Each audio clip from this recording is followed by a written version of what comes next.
दुर्गा सप्तशती 5वां अध्याय विनियोग।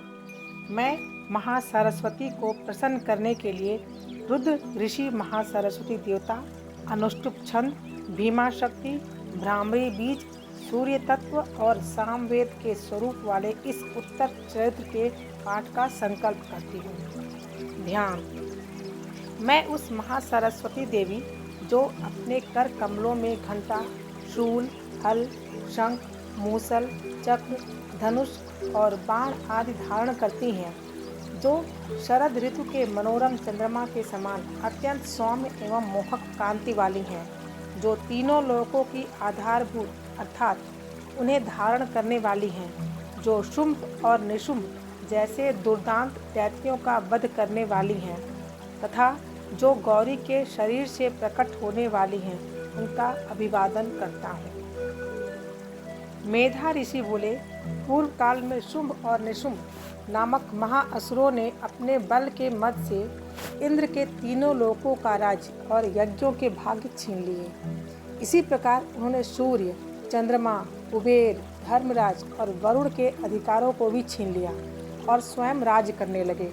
वायु और अग्नि के भी अधिकार छीन लिए तथा जिन देवताओं के अधिकार छीने थे उन्हें राज्य से अलग कर दिया।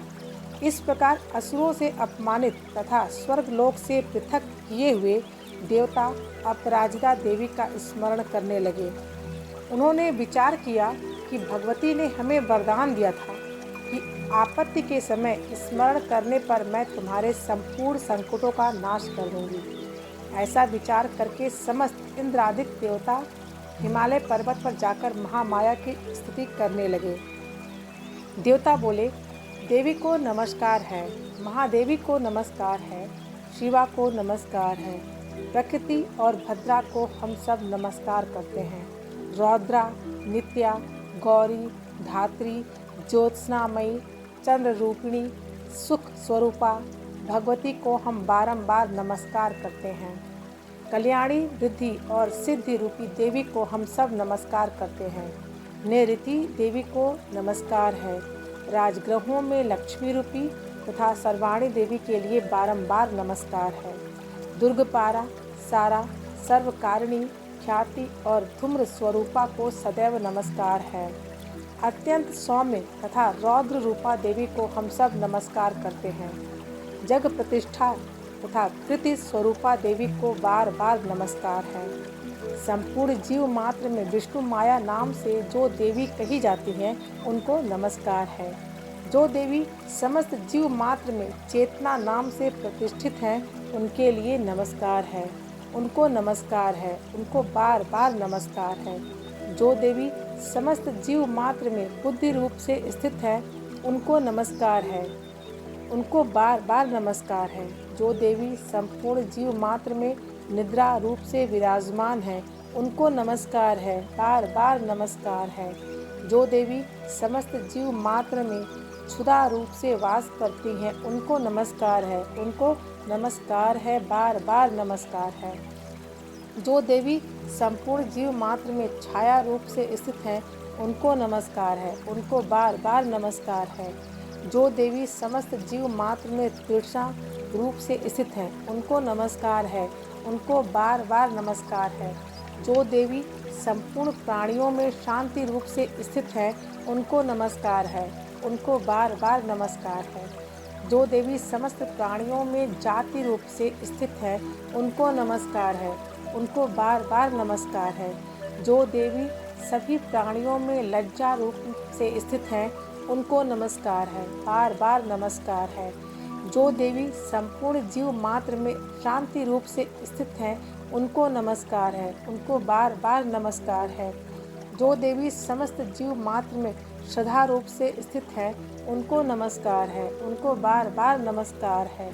जो देवी समस्त जीव मात्र में कांति रूप से स्थित हैं, उनको नमस्कार है, उनको बार बार नमस्कार है। जो देवी समस्त जीव मात्र में लक्ष्मी रूप में स्थित हैं, उनको नमस्कार है, उनको बार बार नमस्कार है। जो देवी समस्त जीव मात्र में वृत्ति रूप से स्थित हैं, उनको नमस्कार है, उनको बार बार नमस्कार है। जो देवी समस्त जीव मात्र में स्मृति रूप से स्थित है, उनको नमस्कार है, उनको बार बार नमस्कार है। जो देवी समस्त जीव मात्र में तुष्टि रूप से स्थित हैं, उनको नमस्कार है, उनको बार बार नमस्कार है। जो देवी समस्त जीव मात्र में माता रूप से स्थित हैं, उनको नमस्कार है, उनको बार बार नमस्कार है। जो देवी समस्त जीव मात्र में भ्रांति रूप से स्थित है, उनको नमस्कार है, उनको बार बार नमस्कार है। जो देवी समस्त इंद्रियों तथा संपूर्ण जीव मात्र की अधिष्ठात्री हैं, उनको नमस्कार है, उनको बार बार नमस्कार है। जो देवी समस्त इंद्रियों तथा संपूर्ण जीव मात्र की अधिष्ठात्री हैं और समस्त जीव मात्र में निरंतर व्याप्त रहती हैं, उनको बार बार नमस्कार है। जो देवी इस समस्त संसार में चैतन्य रूप से व्याप्त रहती हैं, उनको नमस्कार है, उनको बार बार नमस्कार है। पूर्व काल में अपने अभिष्ट फल प्राप्ति के लिए देवताओं ने जिनकी स्तुति की थी तथा देवराज इंद्र ने बहुत दिन तक जिनका पूजन किया था, जो संपूर्ण मंगल का कारण है, वह ईश्वरी हम सब की आपत्तियों को दूर कर कल्याण करे। प्रचंड दैत्य से कष्ट पाकर इसी समय सभी देवता शरण में आकर जिसको प्रणाम करते हैं और शक्ति सहित विनय पूर्वक जिसका ध्यान करते हैं, वह ईश्वरी तत्क्षण हमारे संकट को दूर करे। ऋषि बोले, हे राजन, इस प्रकार देवगणों की प्रार्थना करते समय श्री पार्वती जी वहां गंगा जल में स्नान करने के लिए आई। तदंतर ही पार्वती जी के अंश से शिवा प्रकट होकर कहने लगी, ये संपूर्ण देवता स्वर्ग से शुंभ के निकालने से और निशुंभ से संग्राम में हारने से मेरी प्रार्थना कर रहे हैं। पार्वती के शरीर से उत्पन्न हुई अंबिका संपूर्ण लोकों में कौशिकी नाम से प्रसिद्ध हुई।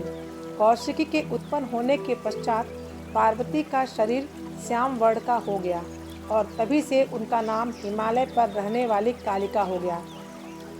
तदंतर परम मनोहर रूप वाली अंबिका देवी को शुंभ और निशुंभ के दूत चंड और मुंड ने देखा और फिर उन्होंने जाकर शुंभ से कहा, हे महाराज, कोई परम स्वरूपवान स्त्री हिमालय पर्वत को प्रकाशित कर रही है। हे असुरेश्वर, ऐसे सुंदर रूप की स्त्री कहीं पर किसी के देखने में नहीं आई है, इसलिए आप यह मालूम करें कि वह स्त्री कौन है और किसकी है तथा उसे ग्रहण कर ले। वह रत्न स्वरूपा स्त्री अपनी कांति से संपूर्ण दिशाओं को प्रकाशित कर रही हैं, उसे आप अवश्य देखें। हे असुरेश्वर, त्रैलोक में जितने रत्न, मणि, हाथी, घोड़े आदि हैं, वे संपूर्ण आपके यहाँ सुशोभित हैं। हाथियों में श्रेष्ठ ऐरावत हाथी, उच्चश्रवा नामक घोड़ा और पारिजात का वृक्ष, ये संपूर्ण राज्य आपने इंद्र से छीन लिया है। हंस युक्त रत्न जड़ित ब्रह्मा जी का अद्भुत विमान भी आपके पास है। यह महापद्म नामक निधि आप कुबेर से ले आए हो। समुद्र ने आपको किंजलकिनी नामक की माला प्रदान की है और वरुण का कंचन की वर्षा करने वाला छत्र और प्रजापति का उत्तम रत्न भी आपके यहाँ ही है। हे दैत्यराज, यमराज से आपने उत्क्रांतिदा शक्ति छीन ली है और तुम्हारे भाई निशुंभ ने वरुण से पाश छीनकर अपने पास रख लिया है। समुद्र से निकले हुए सब प्रकार के रत्न भी निशुंभ ने ले लिए हैं। अग्निदेव के न भस्म होने वाले ऐसे 2 वस्त्र भी अग्निदेव ने आपको दे दिए हैं। दैत्यराज, आपने इस तरह सभी रत्नों को एकत्रित कर लिया है और फिर आप स्त्रियों में रत्न रूप कल्याण करने वाली उस स्त्री को क्यों नहीं लाते? ऋषि बोले, शुंभ ने चंड मुंड की ऐसी बातें सुनकर सुग्रीव को दूत बनाकर देवी के पास भेजा और उसे समझाकर कहा, मेरी आज्ञा से इससे इस तरह कहना तथा ऐसा कार्य करना कि वह शांतिपूर्वक राजी खुशी से मेरे पास चली आवे। यहाँ अति रमणीक पर्वत पर विराजमान देवी को सुग्रीव ने जाकर देखा और बड़ी नम्रता पूर्वक मधुर वाणी में बोला, हे देवी, असुरराज शुंभ तीनों लोकों के स्वामी हैं। उन्होंने मुझे दूत को आपके समीप भेजा है। उनकी आज्ञा का उल्लंघन देवगण भी नहीं करते। उन्होंने जो कुछ कहा है आप सुनिए। तीनों लोक मेरे अधीन हैं, सब देवता मेरे अधीन हैं और संपूर्ण यज्ञ के भागों को भी मैं ही पृथक पृथक ग्रहण करता हूँ। तीनों लोक के उत्तम रत्न हमारे पास हैं और इंद्र का वाहन ऐरावत हाथी भी हमने छीन लिया है। समुद्र मत मंथन से उत्पन्न उच्चैश्रवा नामक घोड़ा भी देवताओं ने विनय पूर्वक मुझे भेंट कर दिया है। हे शोभने, इनके अतिरिक्त अन्य जो कुछ भी निधियाँ देवता, गंधर्व तथा नागों के पास थी, वे सभी अब हमारे अधिकार में हैं।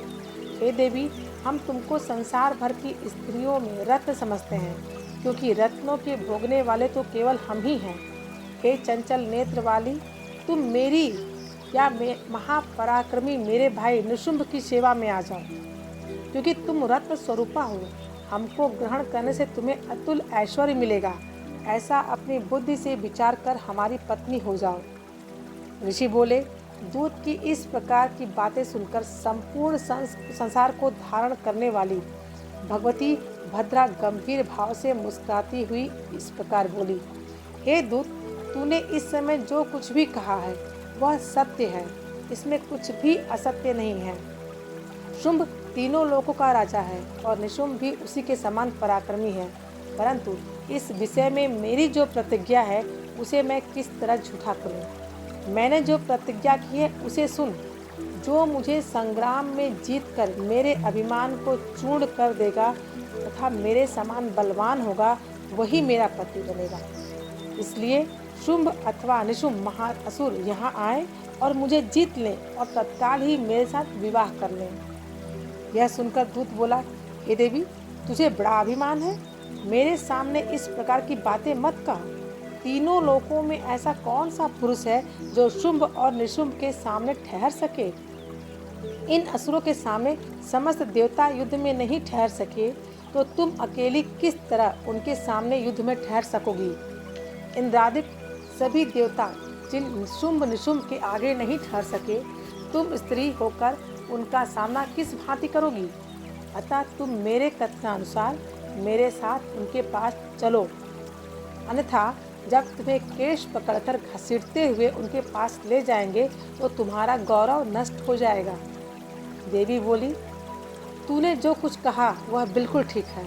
शुंभ और निशुंभ दोनों ही अधिक बलवान हैं, परंतु मैं विवश हूँ, क्योंकि मैं बिना विचारे प्रतिज्ञा कर चुकी हूँ। सो इस कारण तू जा और असुर राज शुंभ से मैंने जो कुछ कहा है समझाकर कहना, तत्पश्चात वह जो उचित समझे उसे करे। इस प्रकार से देवी दूत संवाद नामक 5वां अध्याय संपूर्ण हुआ।